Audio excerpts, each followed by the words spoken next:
Vou falar algo que talvez você não queira ouvir.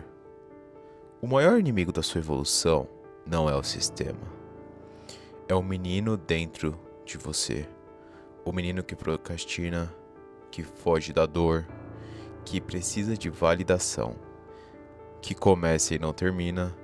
Enquanto ele estiver vivo, você nunca vai se tornar o homem que diz que quer ser. E não, isso não é sobre idade, é sobre decisão. Hoje, você vai entender por que a dor é necessária, por que o desconforto é obrigatório e por que 90% dos homens continua vivendo como NPC da própria história. A pergunta é simples: você vai continuar protegendo o menino ou vai ter coragem de matá-lo? Ele costuma dizer que chega um momento e que não dá mais para romantizar a própria fraqueza. Não é sobre idade, barba ou voz grossa, é sobre decisão. O menino que foge do desconforto, que vive de desculpas e precisa sempre de validação, precisa morrer. Enquanto ele continuar no controle, o homem responsável vai viver sufocado, como coadjuvante da própria história. E, se isso te incomoda, ótimo, porque maturidade começa quando o ego para de se defender. No canal, ele sempre provoca. Quantas vezes você escolheu conforto em vez de crescimento? O menino quer dormir mais, rolar o feed, culpar o algoritmo, o chefe, a sorte, a esposa, a namorada. O homem faz o que precisa ser feito, mesmo sem plateia, mesmo sem aplauso. Ele acorda cedo, treina cansado, estuda. Depois do trabalho, cumpre o que prometeu. Principalmente para si mesmo, porque maturidade não é sentir motivação, é agir quando ela não aparece. Ele dá um exemplo simples, quase desconfortável. Quando alguém decide organizar a própria vida financeira, quando para de gastar por impulsos e começa a investir. Seja estudando em empresas ou aplicando em conhecimento que aumenta a renda. Não é sobre dinheiro, é sobre postura. O menino busca prazer imediato. O homem constrói um legado, mesmo que leve anos. E quando essa virada acontece, algo dói. E é justamente nessa dor que a próxima verdade começa a ser revelada. Ele costuma dizer que ninguém vira protagonista sem antes atravessar o próprio arco de sofrimento. Em todo anime que você admira, o personagem só evolui depois que apanha feio da vida. Naruto já foi rejeitado, Guts perdeu tudo, Eren viu o mundo desmoronar. Nenhum deles cresceu no conforto. Cresceram na dor. E a pergunta desconfortável é: por que, caralhos, desculpa, você acha que com você seria diferente? Ele explica que a dor é como aquela fase impossível do jogo. Você pode desligar o console ou pode aprender o padrão do chefe final. Cada fracasso é um checkpoint mental. A demissão, o relacionamento que acabou, o projeto que flopou. Isso não foi punição, foi treinamento. Só que treino dói. E é aí que a maioria escolhe continuar NPC. Ele fala que quase ninguém quer ouvir. Não existe sensei que lute por você. Pode ter mentor, pode ter inspiração, pode ter vídeo motivacional como esse mesmo. Mas a batalha é solo. É você contra sua preguiça. Você contra sua insegurança. Você contra a versão fraca que quer desistir. E quando você começa a acertar sua guerra interna, algo muda na sua postura, no olhar, na energia, porque a dor deixa de ser castigo e vira combustível.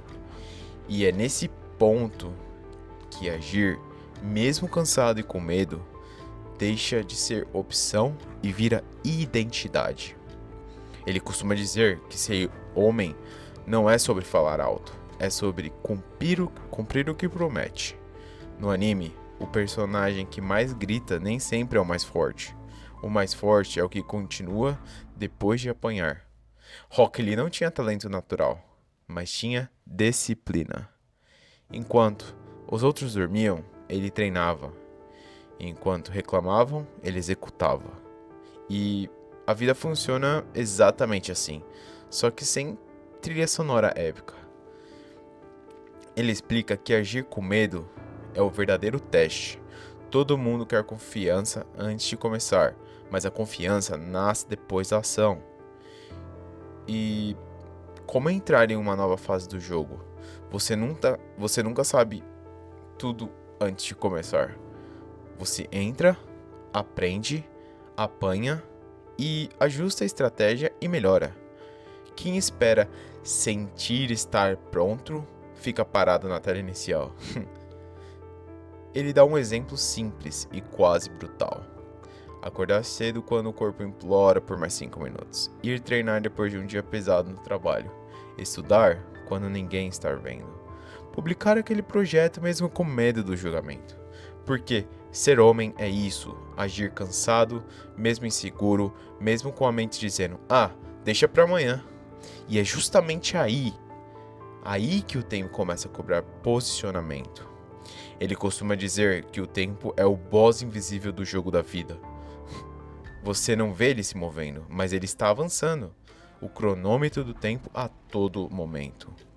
Enquanto você adia, o tempo executa. Enquanto você procrastina, ele não negocia. E o mais cruel? Ele não pausa pra ninguém. A vida não tem botão de save. Ele provoca. Quantos planos você prometeu começar na segunda? Quantos projetos morreram antes mesmo de nascer? Procrastinação parece inofensivo, mas é traição silenciosa. Cada desculpa é um tijolo na prisão da mediocridade. E, sem perceber, você começa a viver no modo espectador. O espectador da sua própria história. Ele costuma usar uma imagem simples. Imagina se eu, de 5 anos no futuro, estivesse te observando agora. Ele vai agradecer pelas decisões que você esteja tomando hoje ou vai culpar pelo atraso?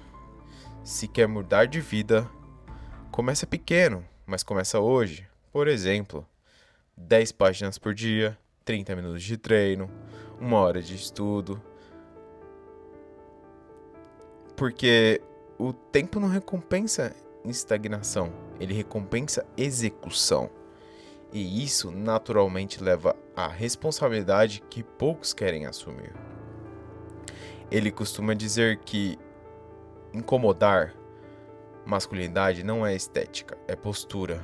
Não é sobre shape, barba ou voz grossa, é sobre responsabilidade. No anime, o verdadeiro líder não é o mais barulhento. É o que sustenta o time quando tudo desmorona. Kakashi não precisava provar a força o tempo todo. Ele carregava a responsabilidade nos ombros. É isso que configura o protagonismo de apenas um figurante. Ele explica que assumir responsabilidade é aceitar que a culpa não é mais dos outros. Não é do governo, não é da família, não é do algoritmo. Se a vida não está onde você quer, a pergunta deve ser simples e parar de ser por que comigo? E passar a ser o que eu posso fazer com o que tenho agora. Esse simples ajuste mental já muda o jogo inteiro. Ele dá exemplos práticos. Pagar suas contas em dia antes de gastar com impulso. Cuidar do próprio corpo como quem cuida de um equipamento raro. Estar presente na família. Cumprir a sua palavra. Entregar mais do que promete no trabalho. Responsabilidade é virar pilar. E pilares não vivem buscando por aplausos. É quando alguém decide sustentar o peso. Inevitavelmente vai precisar abrir mão de certas distrações. Ele costuma dizer que ninguém constrói império vivendo no modo entretenimento constante. Todo protagonista passa por uma fase silenciosa, repetitiva, quase que chata. Treina, estuda, trabalha, repete, sem glamour, sem like, sem validação. E nesse ciclo que o homem é moldado, ele provoca quantas distrações você mantém por ego, horas infinitas no feed, vícios pequenos que drenam sua energia, ambientes que puxam sua energia para baixo. Construir exige cortar excessos. É como upar um personagem. Você investe pontos que importam e descarta o resto. Não dá para evoluir distraindo energia em tudo. Ele explica que disciplina é intensidade momentânea e constância é estratégia. É treinar mesmo quando o resultado demora, é estudar mesmo quando ninguém reconhece, é guardar dinheiro enquanto outros ostentam. E quem suporta essa fase silenciosa começa a perceber que existe algo maior esperando, algo que poucos têm coragem de conquistar. Ele costuma dizer que existe um trono, mas não é de ouro, é de autoridade, autoridade sobre si mesmo, sobre emoções, sobre decisões. Poucos chegam lá, porque poucos têm coragem de atravessar o processo inteiro. A maioria desiste no primeiro arco difícil da própria história. E assim continuam NPC da própria vida. Ele explica que esse trono não é de fama e nem de status. É paz interna. É respeito próprio. É olhar no espelho e saber que você está fazendo o que precisa ser feito. É ser o tipo de homem que sustenta a palavra, família e propósito. E isso não se compra, se constrói. Ele encerra provocando, como sempre. O tempo é o agora. Ou você mata o menino confortável, ou continua justificando a própria estagnação. Não existe meio tempo entre evolução e mediocridade. A escolha é individual e ela começa no momento em que você decide agir. Agora vem cá. Agora é simples. Você vai sair desse vídeo igual entrou ou vai matar o menino hoje? Sem discurso bonito, sem motivação mágica, só decisão. Porque enquanto você hesita, o tempo avança. E homens não nascem prontos. Eles escolhem nascer. Comente aqui qual parte fraca sua morre a partir de agora. Se você quer continuar evoluindo, se inscreva no canal e ative as notificações. Aqui a gente não cria desculpa, a gente cria protagonistas. Muito obrigado e até a próxima. E se você chegou aqui até agora, comente NPC. Valeu!